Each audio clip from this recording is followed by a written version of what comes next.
Good afternoon and welcome to the City Club of Cleveland. My name is Paul Harris and I am a past president and current member of the City Club's Board of Directors.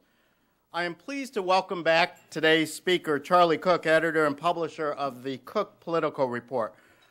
We welcome Mr. Cook to the City Club podium at a time when Americans are putting away their candidate yard signs, recovering from the barrage of negative political advertisements, especially in the so-called swing states, and digesting, particularly the many of us who haven't yet had enough and who care deeply about the vitality and civility of our democracy, the various analyses of what the general election outcomes mean for our country going forward. I'd like at this point to introduce Chris Connor and welcome him to the podium to make further introductory remarks on our speaker. Mr. Connor is Chairman and Chief Executive Officer of the Sherwin-Williams Company and Chair of the Greater Cleveland Partnership, a membership association of Northeast Ohio companies and organizations, and one of the largest metropolitan chambers of commerce in the nation. Chris?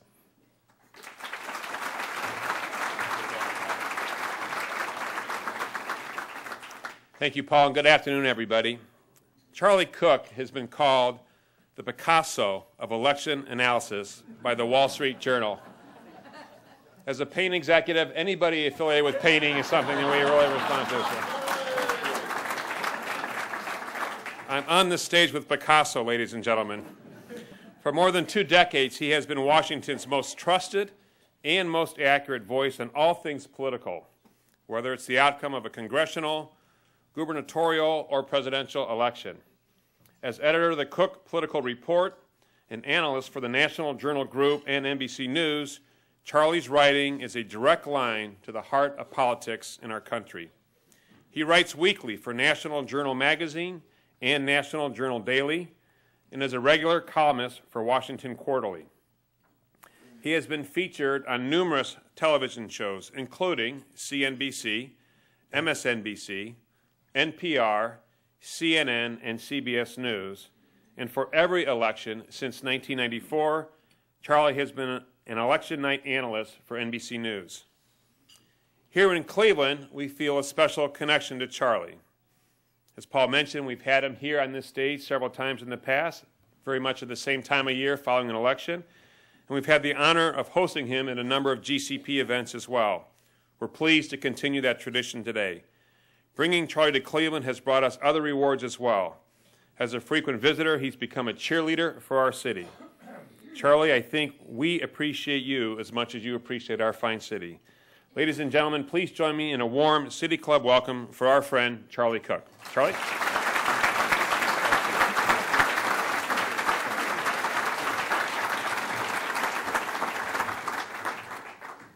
Thank you very much, Chris and Paul, for that warm introduction, and Jim for hosting us at the club, and Carol and everybody at Greater Cleveland Progress. And actually, I came to speak to Greater Cleveland Progress 12 years ago after the 2000 election, and I was out at the it was at the Intercontinental, and I was checking out of the hotel, and I looked over, and a very prominent person who I knew that's worth around $900 million, we saw each other, and what are you doing here? And he had just gotten his checkup at the clinic. And I thought, you know, if this guy lives in New York City, and he's worth almost $1 billion, and if he's coming to Cleveland to get his physical, I thought that's a good enough endorsement for me. So that's when I started coming here. And then about a year and a half ago, my daughter, who had just gotten her master's degree in genetic counseling, came to work at the clinic and just passed her boards. And Rebecca, and lives in Tremont. But anyway, thank you very much for having me here. And I also want to thank Revel and Huntington Bank and the Cleveland Clinic for hosting, my friend Pudge Hinkle. Anyway, thank you all very much for hosting. And I want to compliment all of you here in Cleveland for passing the school levy. That this is so important. That's where our seed corn comes from, and just a really important thing to do. And then one last before I get down to business. Where's Lisi Shapiro sitting? There she is, my good friend of 20 odd years, 20 strange years. But anyway, And I need to introduce you to my daughter when this is all over with. But anyway, thank y'all this is an honor to be here, and I have become a huge advocate of Cleveland. And last night dined at Melt, and I've been to Happy Dog, and all the normal tourist places. Anyway, this is you can look at this election. Well, first of all, congratulations for surviving it. And I know there are kind of two kinds of people here in Ohio. They're the people who got to the point where you hit the mute button physically every time a TV ad came on, and then the ones that just mentally hit the mute button every time. But you not only survived it, but more importantly, you got the count done and got it over, unlike our friends in Florida who are still working through that process. But anyway, congratulations, you afforded yourself very well. This is, it was an interesting election because you could look, you can oftentimes look at elections different ways. And you look at, the presidential and you say, well, gosh, it was pretty close. It was 50-48. Wow, that's really, really close. But then you look at it and say, well, wait a minute, there were 11 battleground states. And Romney won one, North Carolina. That's it. Or you say, well, he won all the states that John McCain did, and that was not one of the finer hours for the Republican Party, plus Indiana, which we kind of knew, and then plus North Carolina. So it was close and yet not. And then you look at some of the margins in key states, and there were just a lot of states won. Actually, it's interesting about Ohio is you were 50-48, which is exactly the number for the whole country. And no other state nailed exactly the percentages for the rest of the country. No other state did. Florida's looking like 50-49. And it's the only state that was closer than Ohio, but you nailed the national numbers. So when everybody says, watch Ohio, it really was just like the rest of the country. You look at nationally, Democrats picked up 2 seats in the Senate, which is a real surprise because it looked, a year and a half ago, most of us thought that it was a lot more likely that Republicans were going to pick up several seats and a very good chance of picking up control of the Senate. And it shows how volatile things can be, where they basically had 10 toss-up U.S. Senate races, and 9 out of 10 went to Democrats. And even if we know that U.S. Senate races, the closest ones don't tend to just break straight down the middle. Generally speaking, 2 out of 3 tend to kind of, it's sort of like, you have all these races that are extremely close, and then whatever's the last little gust of wind, and they start tipping. And in this case, 9 out of 10 tipped one direction. Extraordinary. And it looks like Democrats pick up 6 to 8 seats in the House.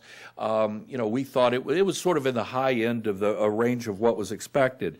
Now, in terms of historically speaking, this wasn't the closest one we've had, but it's sort of in the closest sort of third of how our elections go. The closest was back in 1960, Kennedy-Nixon, that was settled by 1/10 of a point compared to this election that was 2.4 percentage points as of right now nationally.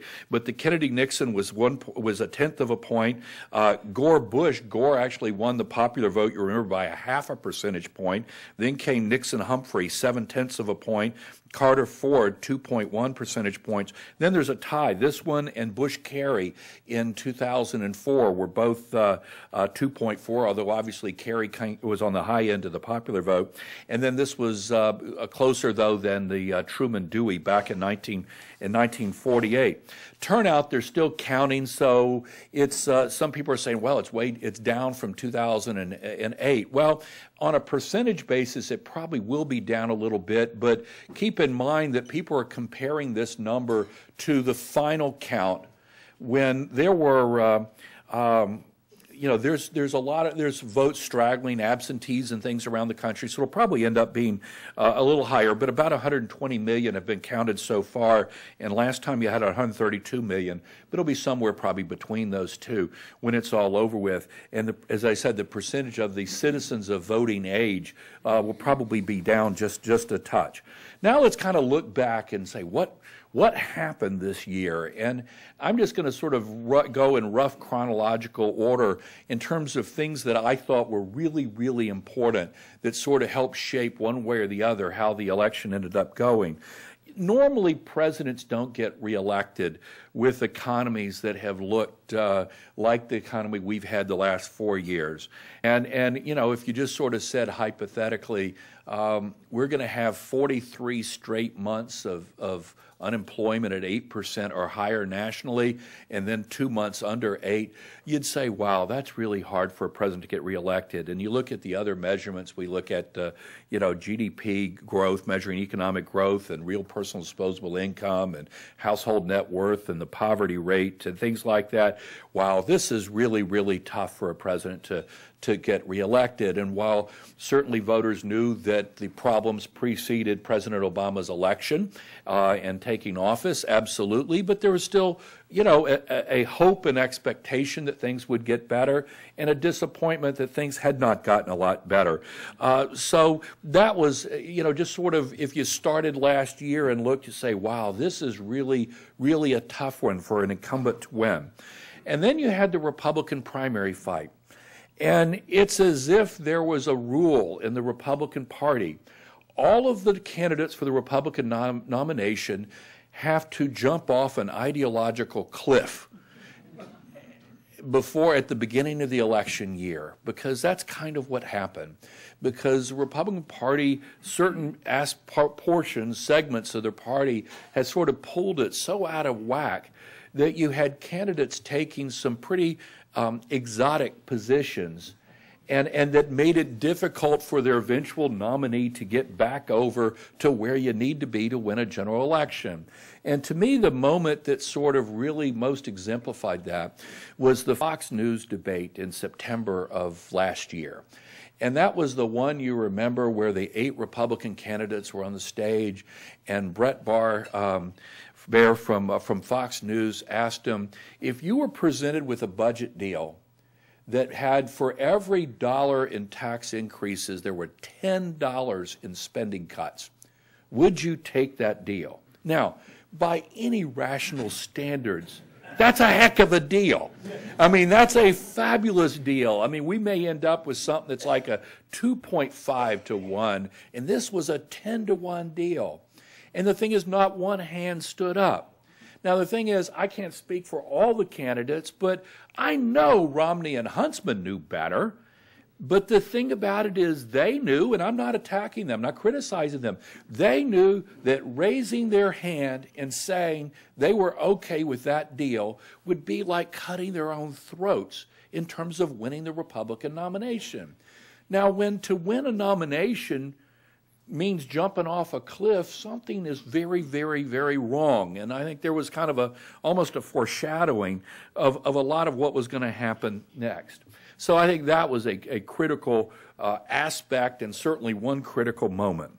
And then you go to the Romney campaign. And first, you know, there are some very bright, talented people that work their hearts out for the Romney campaign, and I, as well as the Obama campaign. Where's the field? You were the field director for, field organizer for Obama. I met her earlier. Congratulations. Let the record show that half of the room clapped. So, but to me, this room is a microcosm of it. No, I'm teasing. Not really, but actually, Romney. The Romney campaign, I think, made a strategic miscalculation very early on. And right after they won the nomination, that Santorum dropped out on, I think it was April 10th.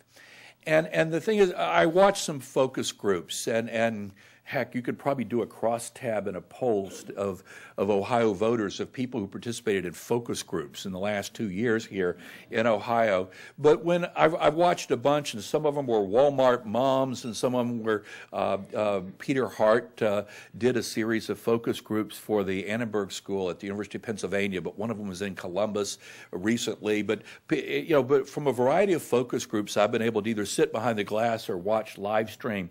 Go back to April, May, early June, and when undecided voters, and we have to keep in mind that, and I'm making a generalization, but that undecided voters, more often than not, are not voters that avidly follow politics. And in fact, they tend to follow current events somewhat less than either liberals and Democrats or conservatives and Republicans. And they tend to read newspapers somewhat less. They tend to watch television news somewhat less. And if you think about it, think about Republicans, conservatives, people that watch Fox News. They have a passion for things. And liberals and Democrats and people that watch MSNBC, they have a passion for things. But moderates, independents, undecided voters, they have lives. And they're not living and breathing this stuff, And so these undecided voters, when you'd listen to them back in April and May and June, early June, and the moderator would ask them, what do you know about Mitt Romney? Well, they knew he was a Republican running for president. And some might say he's a rich businessman, or somebody else might say a successful businessman. And you say, is there anything else you knew about him? And maybe 1 out of 12, 2 out of 12 might know he was a Mormon. Other than that, nothing else. Blank slate. And then the moderators would ask, what do you conclude from that? What does that tell you? He's probably smart. He probably understands the economy, how the economy works. Anything else? No. And then they'd ask, well, does he come across as an honest person? Had no idea. Does he come across with someone with the character and values that you would want in the Oval Office? Had no earthly idea. And so basically all but a blank slate. Now, traditional campaign strategy would say that the Romney campaign at that point should have run biographical ads and testimonial ads and ads that would basically build him up as this is a talented, decent person, someone that would do a great job. And this is somebody who, think of, for those of you who are Boy Scouts, think of the Boy Scout oath. Trustworthy, loyal, helpful, friendly, courteous, kind, obedient, cheerful, thrifty, brave, clean, and reverent. You got it right there. And I'm sure the Girl Scouts had a similar one, but just sort of, you want people to feel, and it's not a popularity contest, but to feel comfortable with them, saying, yeah, that's a good person. But the Romney campaign decided focus, discipline, and this is going to be a referendum on Obama and the economy, and that's all we're going to talk about. I was questioning one of their top strategists back in June in Boston, and I asked him, why aren't you building him out, fleshing him out as a three-dimensional human being? No, and here's the quote, any day or dollar spent talking about anything other than the Obama and the economy is a wasted day or dollar. And they absolutely believed that, or at least the ones that made the final decision absolutely believed it. And so he remained a blank slate as they were banging away on Obama and the economy. And quite frankly, I think most Americans kind of knew that the U.S. economy was in lousy shape without the Romney campaign telling them that. They kind of had already gotten most of that message. And so the Obama campaign and Priorities USA, the pro-Obama super PAC, they came into Ohio and 7 or 8 other states basically with a baseball bat. And they beat the guy's brains in on bank capital, plant closing, outsourcing, layoff, income taxes, Swiss, Bermuda, Cayman Islands accounts. And basically they turned him, in pollster parlance, underwater or upside down, where his negative ratings were higher than his positive ratings. And when you are upside down or underwater, rarely do you win elections. But that's what happened last summer. And basically, Romney had a terrible summer in an unfortunate European trip. Then he had a convention that gave him a 1-point bounce and most remembered for an empty chair.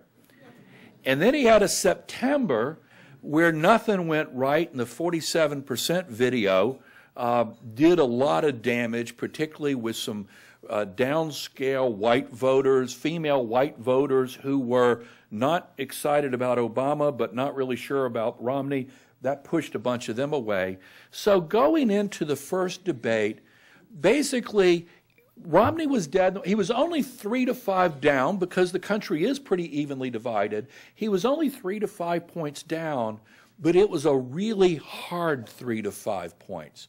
And looking at some of the focus groups, the people that were undecided were typically people who disappointed in and didn't want to vote for President Obama, but weren't even actively considering voting for Mitt Romney.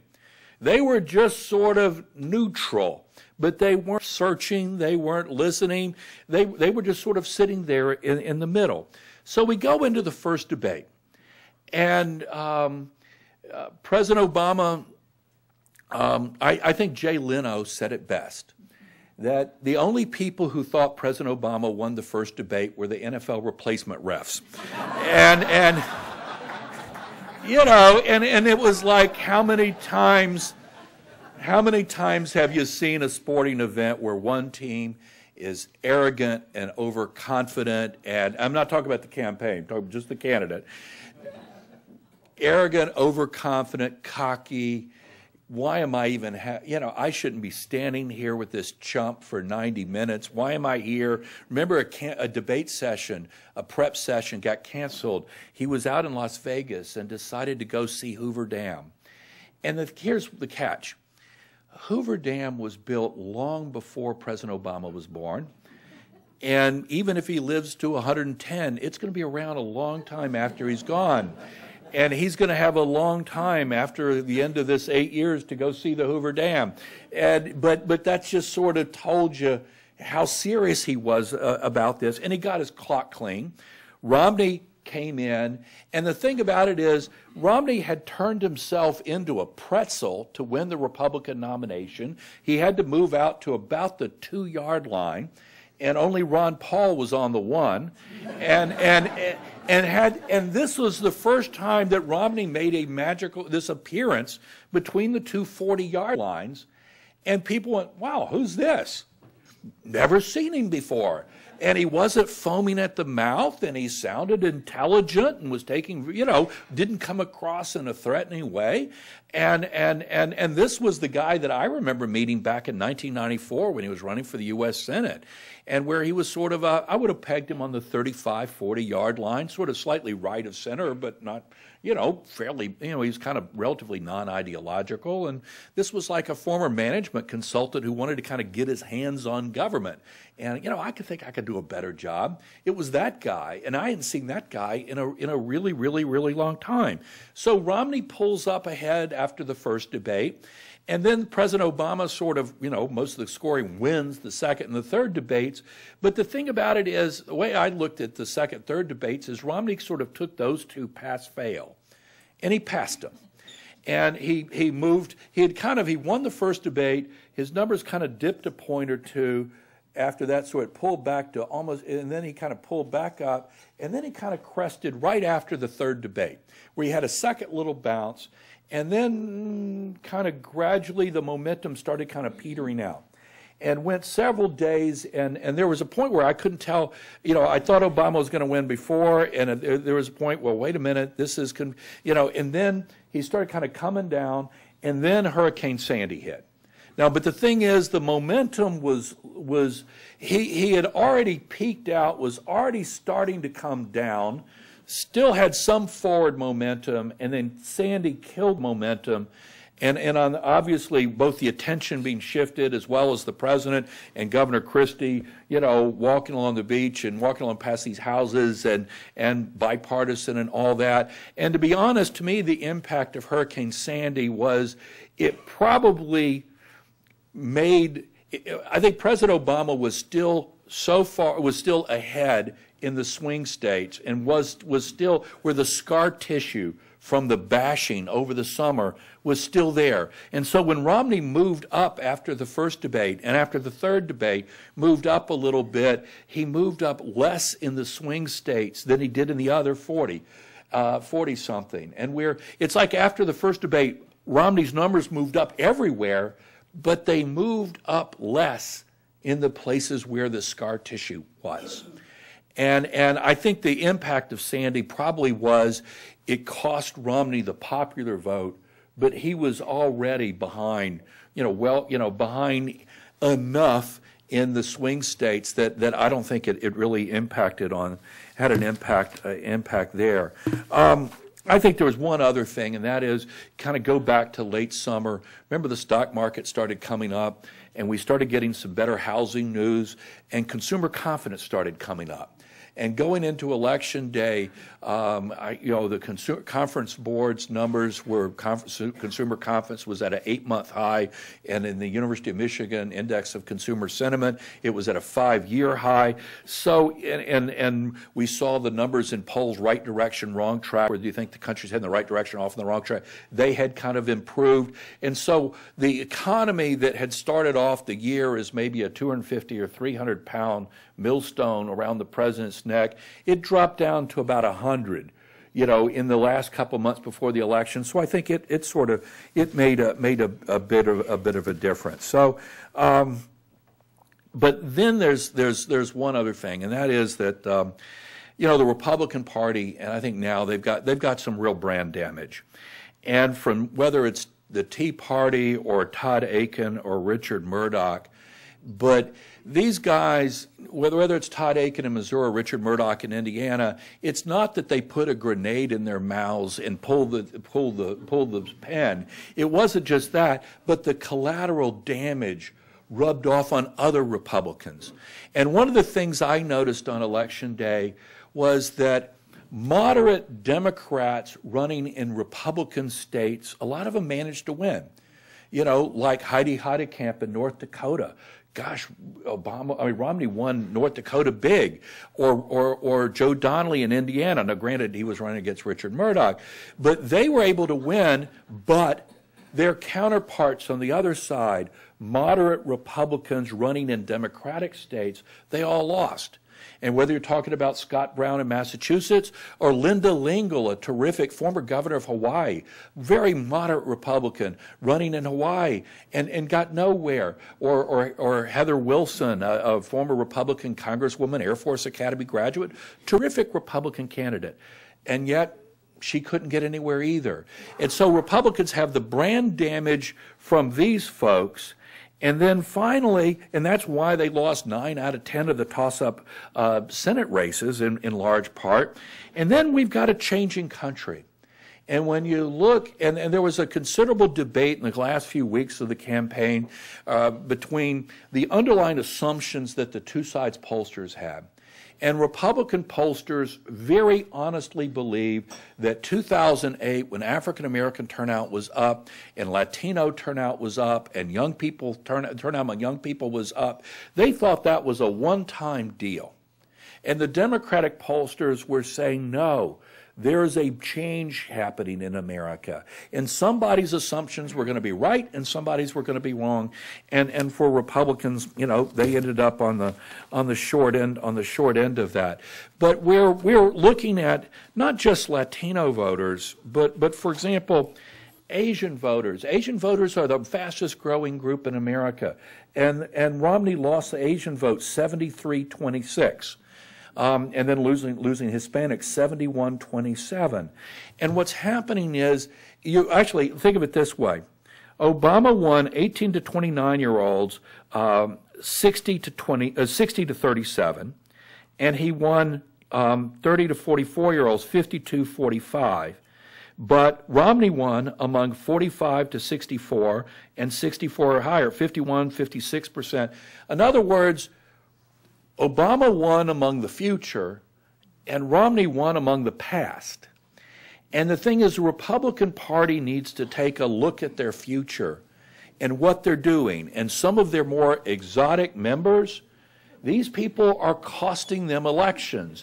And you look at Latino vote, immigration issue, they are hurting themselves very, very badly. And if Republicans are going to be competitive in the future, they're going to have to retool their party and look at things in a very, very different way. And it's just clear as, and I think, the thing is, I think the Republicans, and I don't want to get personal here, but I think there's a division in the party. Room temperature and higher IQ says we need to change things. And the other side says, no, the past is fine. Well, you know, they need to kind of look in the future because they're going to have to make some changes. Anyway, it's an honor to be back here, and we're going to do Q&A, but I had to finish up the front end precisely at 1 o'clock because I think the president's getting picked up by, or the president's remarks are getting picked up at 1 o'clock. So anyway, but thank you very much for having me, and then we'll switch to Q&A. Thank you.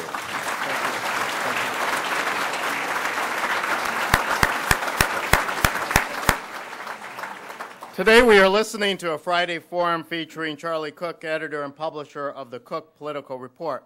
We will return to our speaker momentarily for the traditional City Club questions. Please start formulating questions now. Please structure them as questions, and remember to be brief and to the point.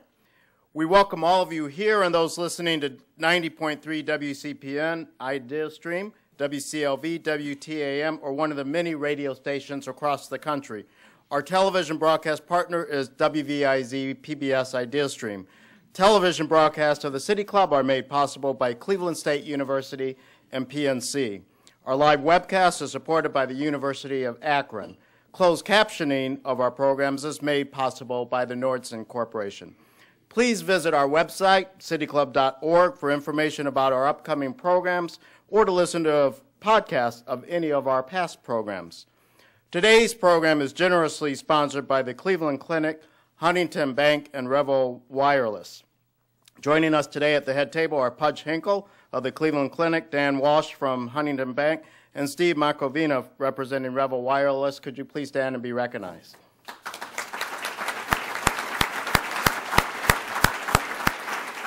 Thank you for your support. Today we welcome guests at tables hosted by the American Jewish Committee, Baker and Hostetler, the Cleveland Clinic, Cliffs Natural Resources, Cozy, the Greater Cleveland Partnership, Huntington Bank, Revel Wireless, and University Hospitals. Thank you all for your support. Today is the annual forum on national politics made possible by a special gift from the Payne Fund in memory of Chester C. Bolton, Congresswoman Frances P. Bolton, and Congressman Oliver Bolton. Thank you for your support. And last but not least, we would like to recognize and welcome students to our forum today. Joining us are students from Gilmore Academy. Student participation in today's program is made possible by the Cleveland Clinic and the Charles E. Sprague Charitable Trust. Now we would like to return to our speaker for our traditional City Club question and answer period. We welcome questions from everyone, including guests and students. Holding the microphone today is City Club Development and Marketing and Manager Michael Cromaldi, and Program Director Kerry Miller. First question, please.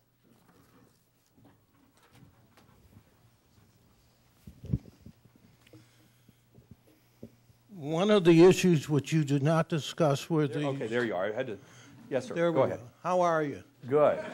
I just wanted to have... Is there any way I can become part of the younger group?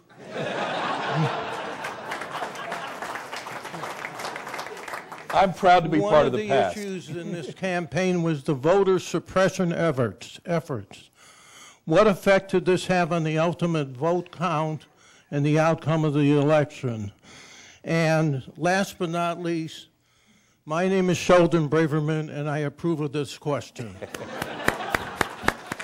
That's awesome.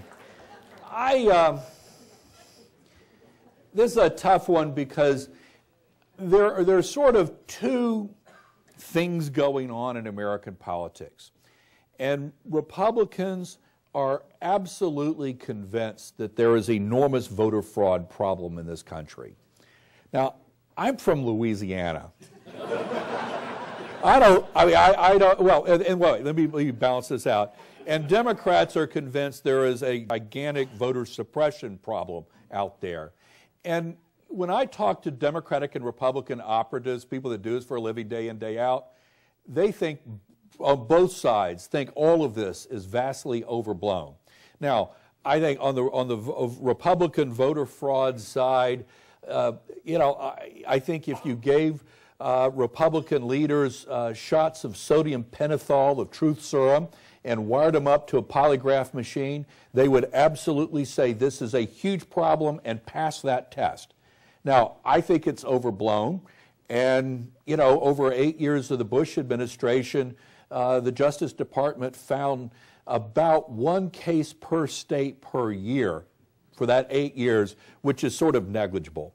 On the other hand, on the voter, I mean, this is a big country, and 400 cases in 8 years isn't much.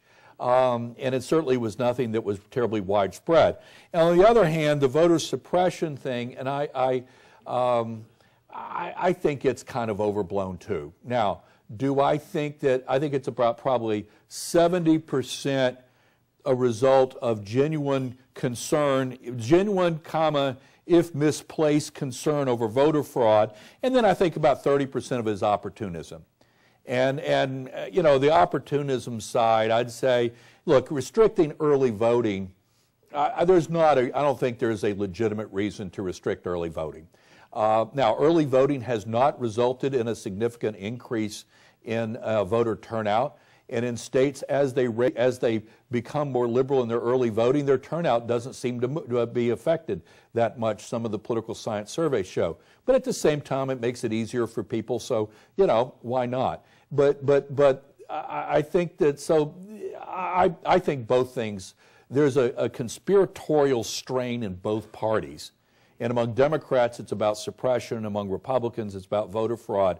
And I think they're both really overstated as the significance of the impact. But, you know, I tend to think you ought to make it easier for people to vote. But, you know, obviously you want to make sure that people are who they say they are. The NBC News headline, the Latino giant is awake, cranky, and taking names. And my question to you is, do you think that the Latino giant is awake permanently? My name's Jose Feliciano. I'm Hispanic. But you're not a singer, are you? Depends on how much you've had to drink.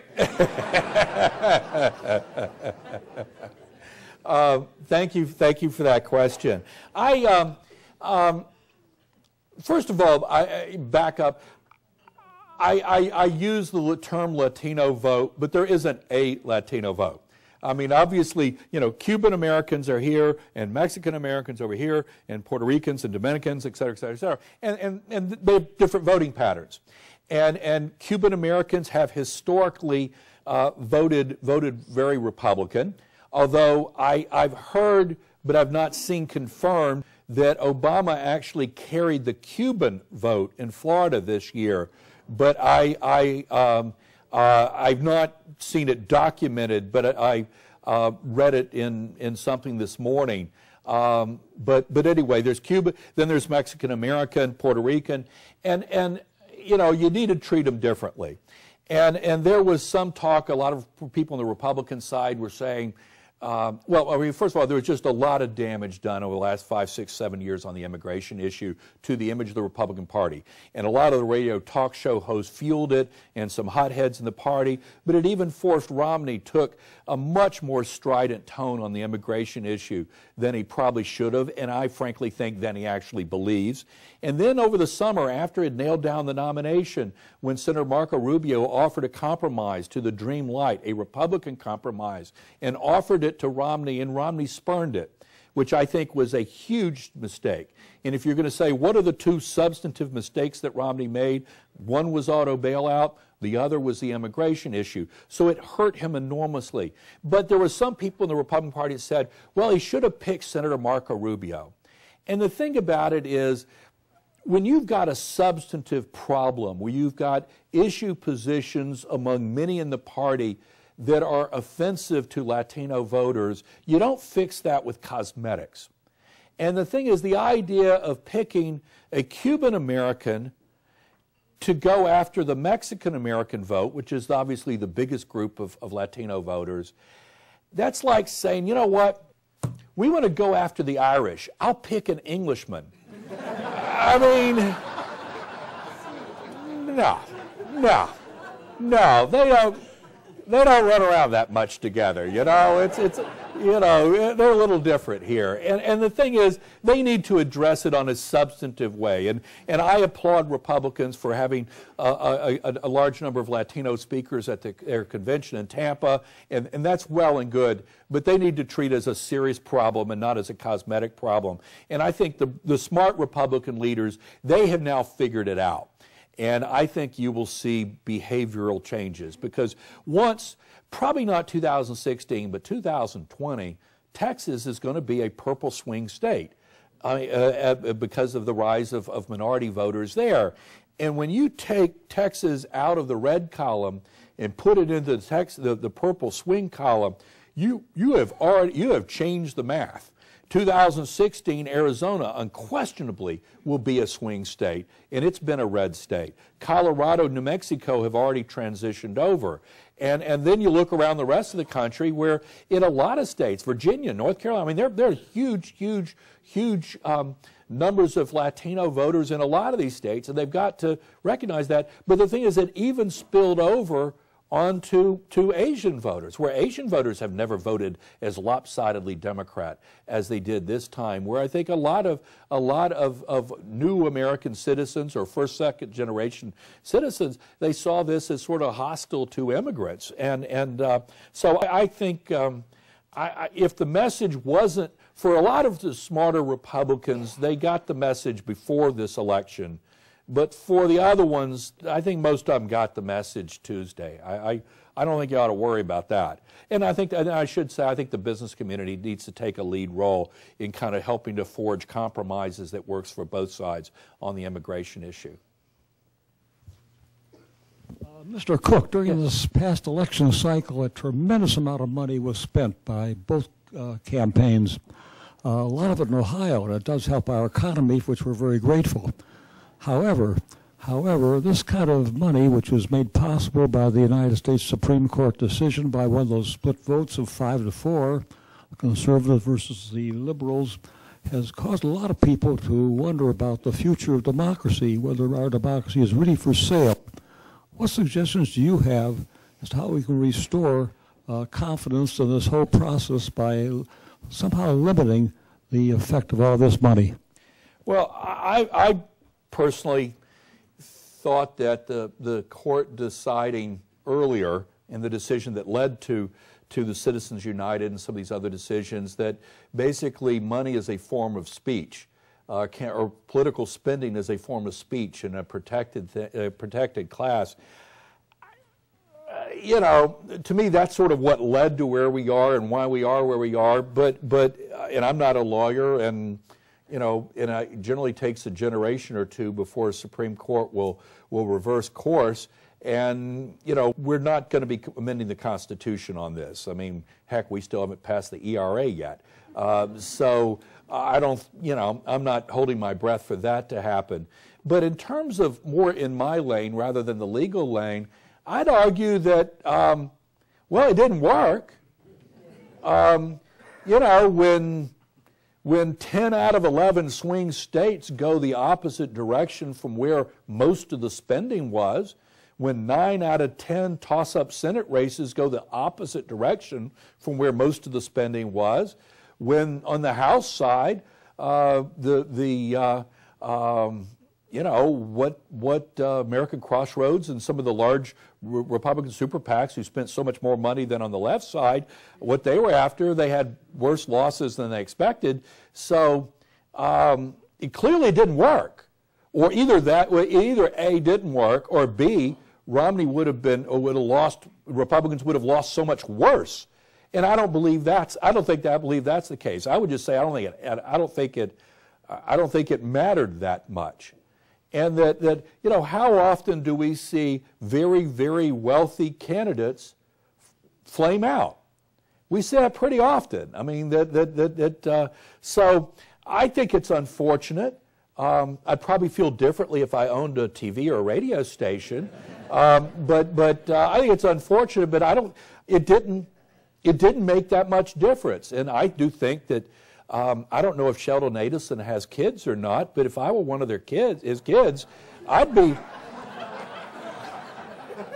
wow, yo, Dad, you know, part of that 50 mil was mine. You know, I think there are probably a lot of people that are having to do a lot of splaining to do to their spouses and kids now. So. You know, in that sense, I think there'll be the system may be kind of self-correcting. That I don't think we're going to see that kind of super PAC spending next time. I think we'll see a lot, but I don't think we'll see this much. Okay, I'm Hope Hurton, and I'm a senior at Gilmore Academy. And so in your talk, you talked a little bit about some of the mistakes the Romney campaign made earlier in the season. Do you think that Obama's campaign did anything especially good, or do you think it was mostly just the Romney campaign? I think the Obama campaign, first of all, I think they were very good, and I think they did a lot of things right. I mean, I think the candidate royally screwed up the first debate, but I think his campaign, I mean, the thing is, think about campaigns is there's a state of the art, and which is both technology and strategy and all these things.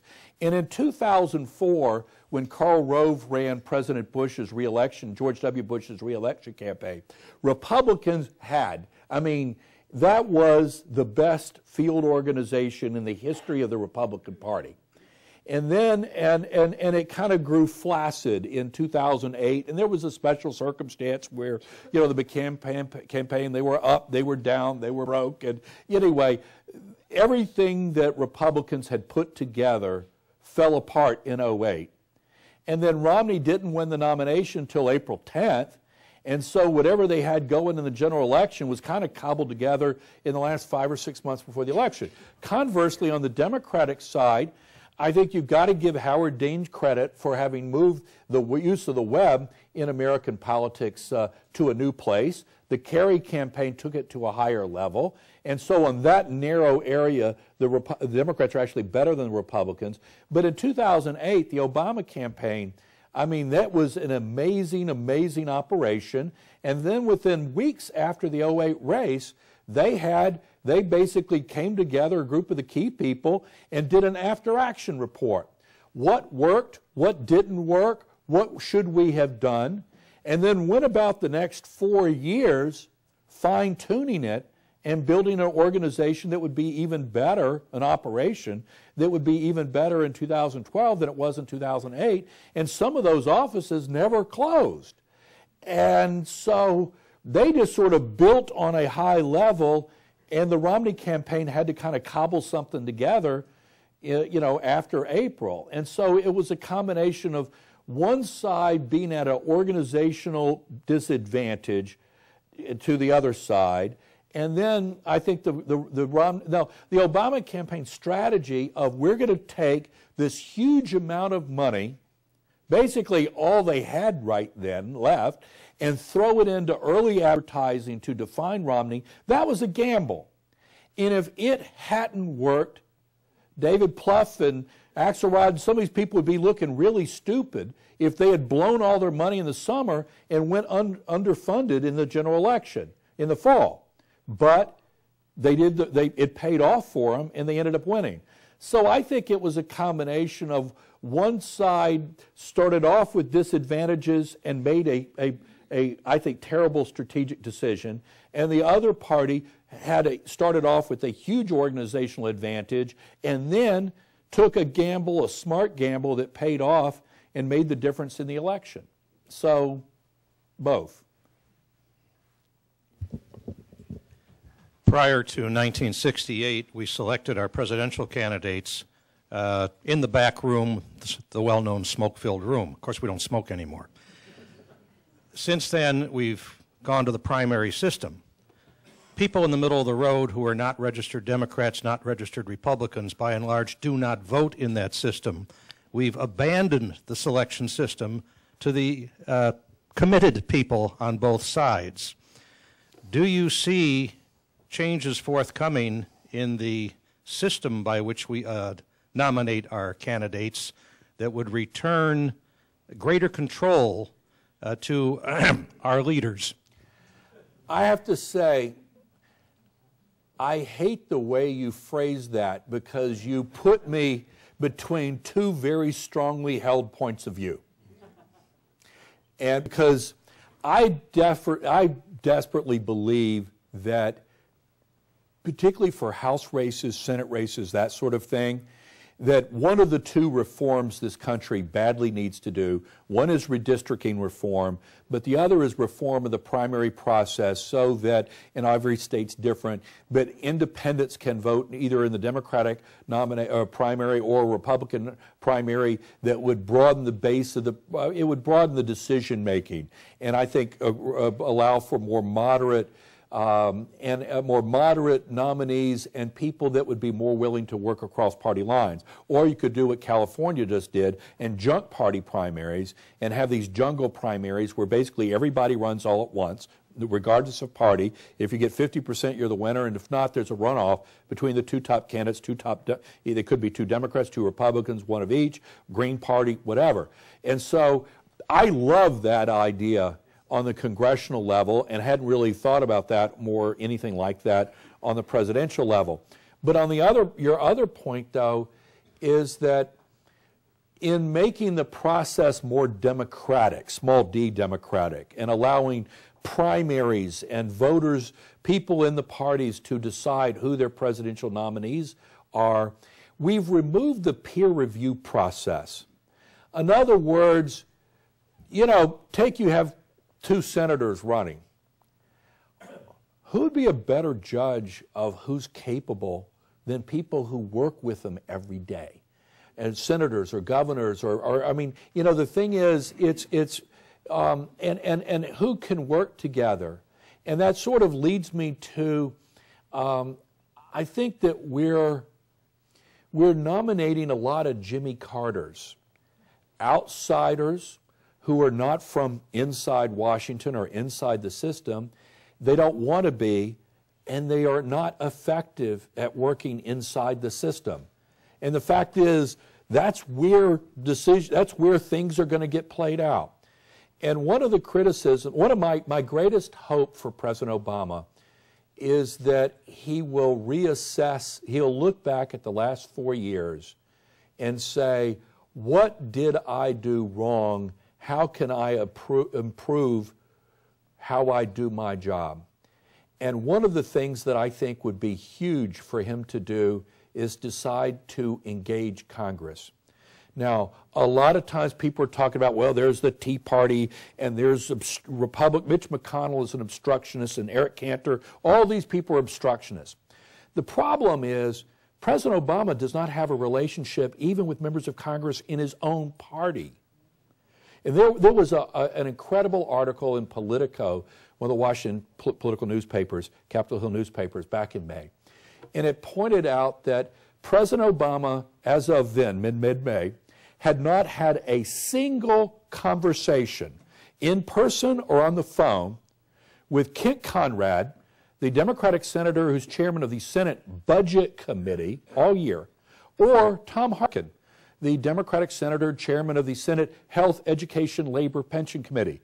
No conversations this year, at least through May. Now, wait a minute. They're not Republicans. They're not Tea Party people. They're your own people. They're people you served with, the people that are chairman of key committees, and you're having no contact with them? Really? How about this? 104 rounds of golf since taking office. 104. Do you know how many members of Congress he's played golf with? 2. John Boehner, who you knew, and Jim Clyburn, a Democratic congressman. He's played number 3 Democrat in the House. He's played with him twice. That's it. He's played basketball, I think it was like 40 times. Only once has he played with any members of the House. There were like 10 House members once. I talked to people who have worked for Nancy Pelosi, who said you would be surprised how seldom he talks to her. And that you basically outsource congressional liaison to Nancy and Harry, and then doesn't talk to them that much. And maybe I'm sensitive to this because I just finished reading Robert Caro's wonderful 4th volume biography of Lyndon Johnson.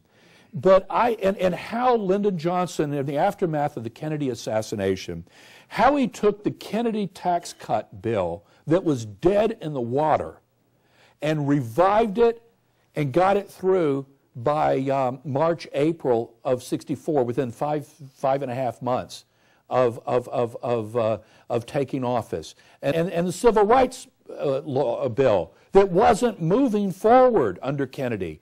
Johnson got it done.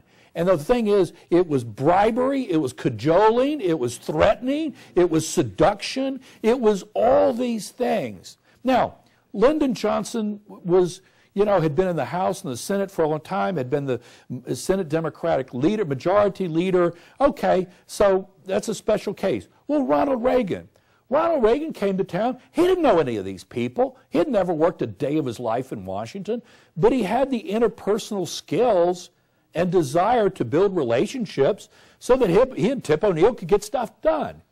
And that wasn't any expertise. And the thing is, this president, he really needs to get engaged if he's going to, we've got huge, huge challenges that have to be addressed in the next 6 months that will affect the future trajectory of this country. And he's got to engage. He really has to. And he hasn't been.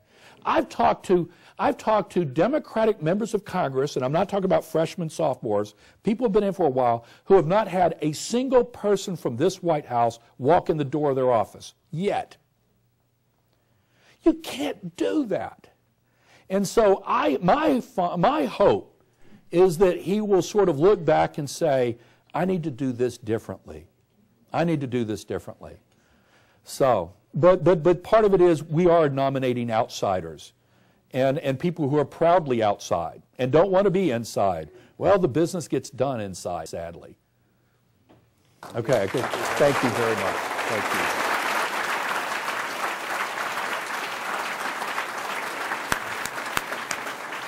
Today at the City Club of Cleveland, we have been listening to a Friday Forum featuring Charlie Cook, editor and publisher of the Cook Political Report. Thank you very much, Mr. Cook. Thank you, ladies and gentlemen. This forum is now adjourned.